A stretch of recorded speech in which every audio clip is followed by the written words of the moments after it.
Bé, avui és un dia realment important, s'ha dit de moltes maneres, jo ho sento així, un dia important per Barcelona i per Catalunya. S'inaugura aquesta terminal nova del Prat de Llobregat, de l'aeroport. Vull recordar que això ve de fa molts anys enrere, cosa que demostra que aquestes grans infraestructures s'han de planificar d'una manera que requereixen temps. I en aquest sentit trobem a faltar que ara, en aquests moments, els actuals governs estiguin planificant les infraestructures del futur. Si nosaltres, per exemple, en els anys 90 no haguéssim planificat aquestes infraestructures que ara s'inauguren, doncs avui no podrien estar en servei i la gent no se'n podria beneficiar i la nostra economia tampoc.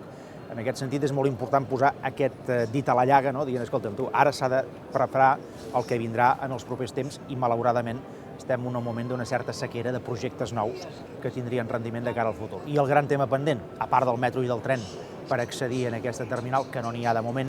i que també és un punt lamentable, que una terminal d'aquestes característiques, d'aquesta potència, no tingui un sistema de transport públic de primera línia per accedir-hi, però a més d'això queda el tema de la gestió dels aeroports.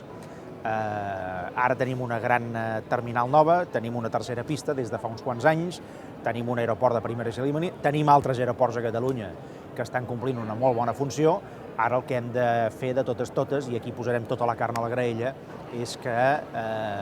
la gestió d'aquests grans aeroports sigui una gestió catalana, que no haguem de dependre del Ministeri de Foment de torn, de l'AENA de torn, i que es trenqui d'aquesta manera aquesta inèrcia que segueix tenint Espanya com a estat